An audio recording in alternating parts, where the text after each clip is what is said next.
And good evening. Tonight we're going to talk with Greg Hinkle from Fairway Independent Mortgage Corporation, a lender in Helena, but does a lot more than just Helena, all kinds of areas of interest. But Greg, I wanted to have you one of our sponsors, and I wanted to have you on because I thought it was really important right now.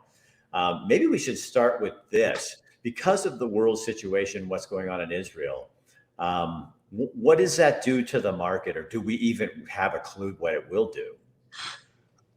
I think the impact in the market is yet to be seen. I think we can probably expect some volatility.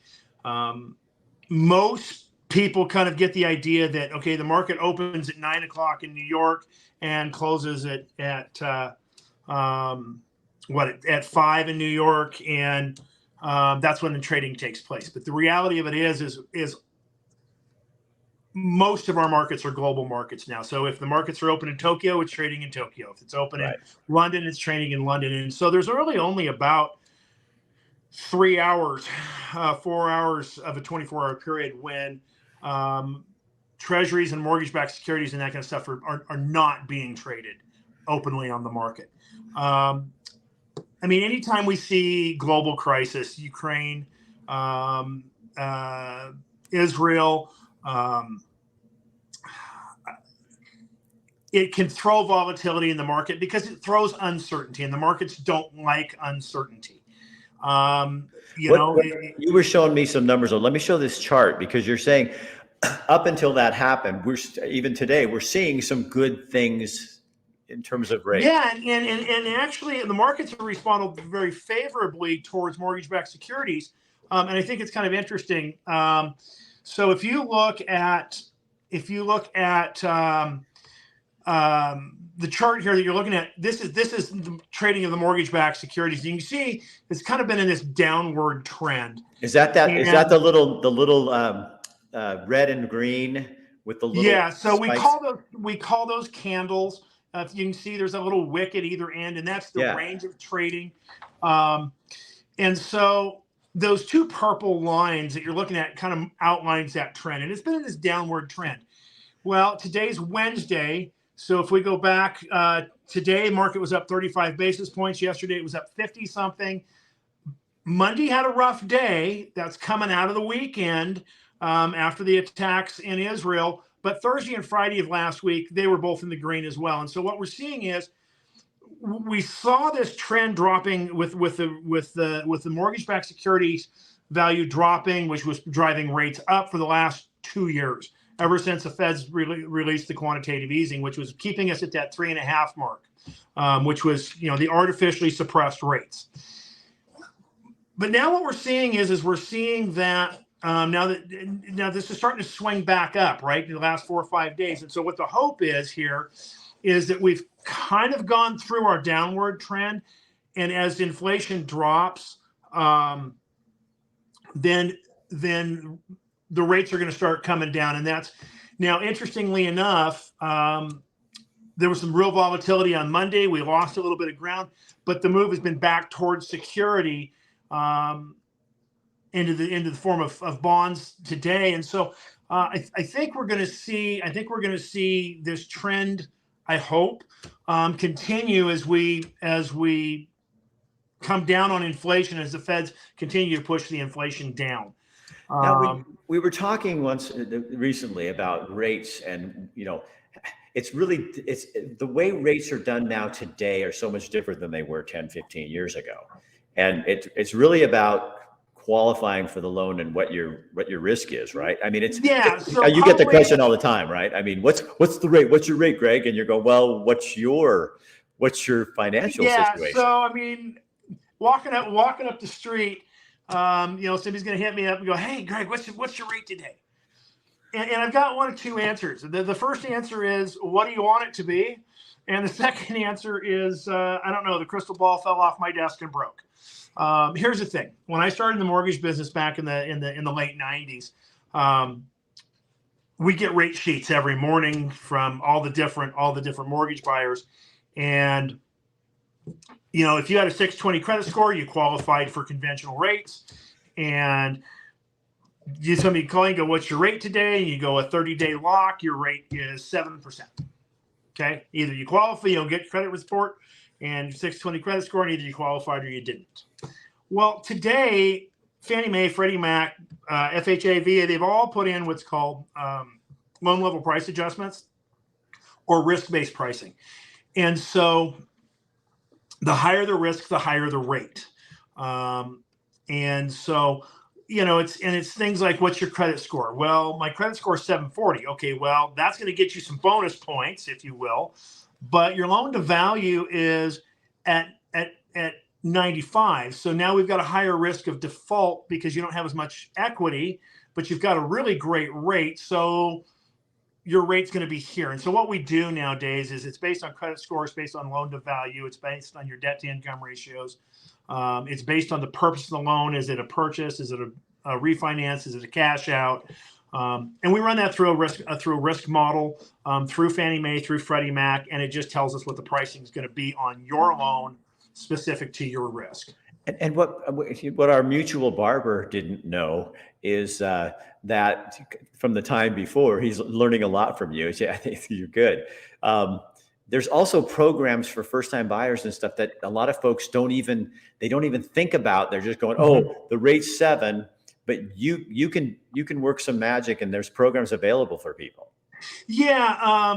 So every state has some kind of a bond program, and then some of those bond programs have down payment assistance.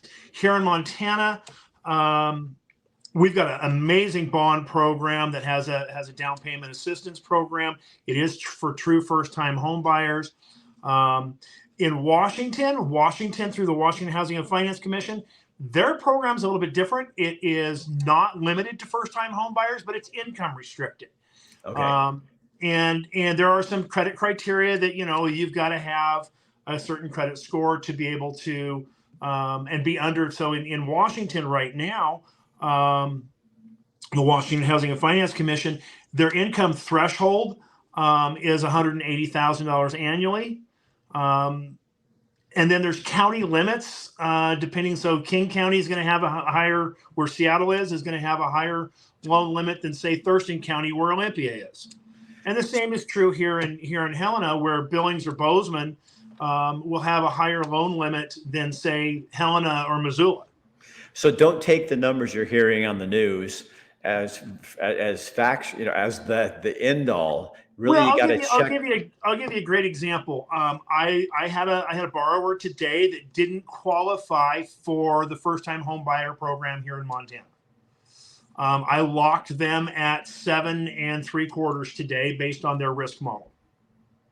30-day lock on a conventional 30-year fixed loan. Had I been able to get them to income qualify for the Montana bond program, I would have been able to lock them at a 6% rate. That's so a big huge difference. But again, and some of this money comes from different sources. We've got and each state has their own program, and so they are somewhat state specific. So one of the things that we talked about in the past is our next graphic, that you are licensed. So a lot of people moving from Oregon to Montana or Washington, Idaho, all these other places, they don't understand some of the rules, but that's where you're kind of special. Washington and Oregon have got this really unique law, and they're the only 2 states in the U.S. that have it. But their licensure for loan officers is not based on property location. It's based on buyer residency. And so if you're coming from Washington or you're coming from Oregon and moving to Montana, well, in fact, moving to any state, if you are still an Oregon resident or still a Washington resident, then that loan officer has to be licensed in the state of your residency. Now, the fact that I grew up in Oregon, lived in Washington for 20 years, and now live here in Helena, it's made it pretty easy for me to stay licensed in all 3 states. But the truth of the matter is most loan officers in Washington and Oregon don't even know this, let alone loan officers in Montana. And so Oregon and Washington are now, and I think it has a lot to do with the exodus of people from their states. But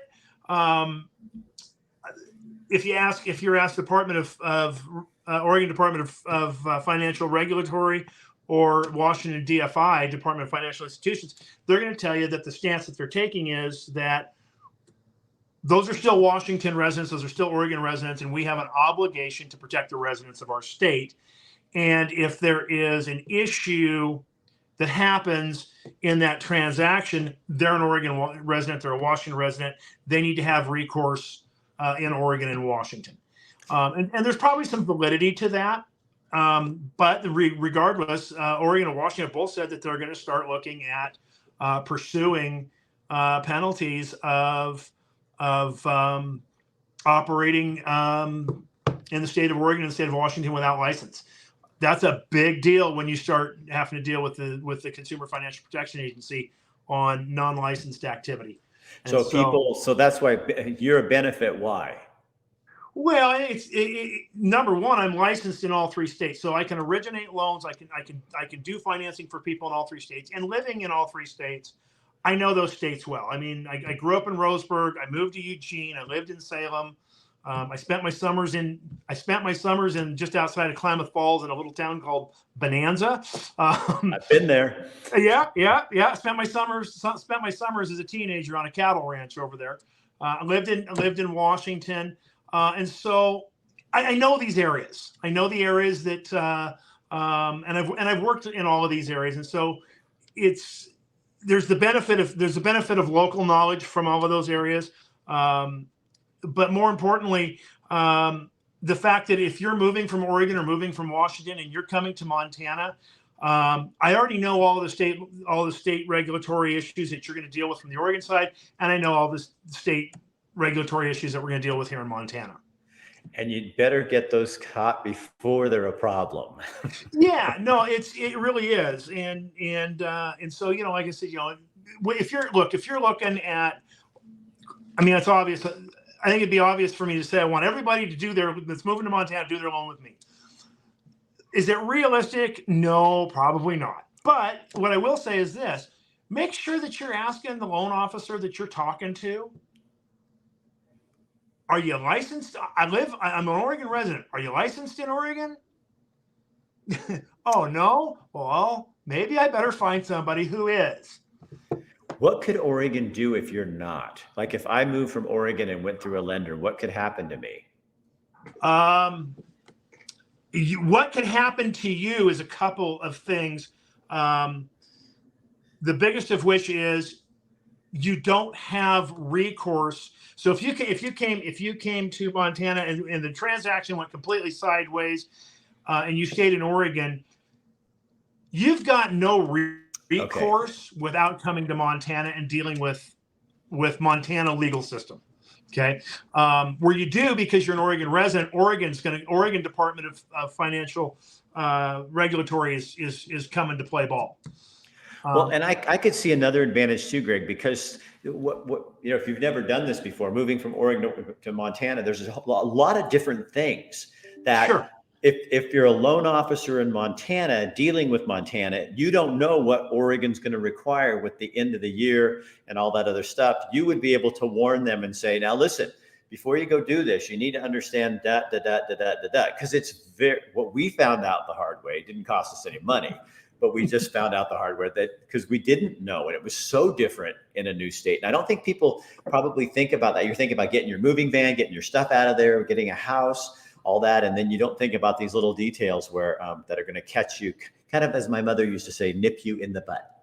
Well, let me give you a great one. If you're moving from Washington to Montana or Washington to Oregon, you're moving from a state with no income tax, but sales tax, to a state with no sales tax, but income tax. Okay. Now, if you're moving from Montana to Washington or Oregon to Washington, you're moving in from a state that has no income tax to a state that now has sales tax. Right. Now, here's where this gets fun, because yes, there is sales tax on houses. when you sell one. It's called real estate excise tax, and that can get interesting. So yeah, those are some of the things that you're going to want to rely on your lender, and you're going to want to rely on your real estate agent to be able to kind of help you navigate some of that stuff through. All right, Greg Hinkle, thank you. The other biggest issue is, Rick, is the loan officer themselves, and can be putting themselves at risk of a minimum of a $5,000 fine and the loss of their license by not being licensed in the resident state.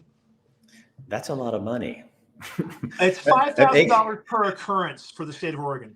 Makes your commission look a little.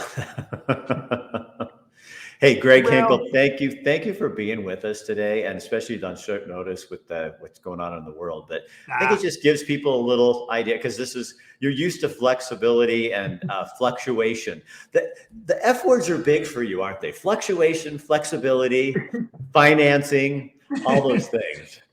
And it is definitely a time right now where it seems like I was telling my assistant the other day, I said, it just seems like we're constantly changing gears without putting the clutch in. Crying. All right, Greg, I will talk to you later. Hey, it's good to see you again. You take care. Right. See you, buddy. Mm-hmm.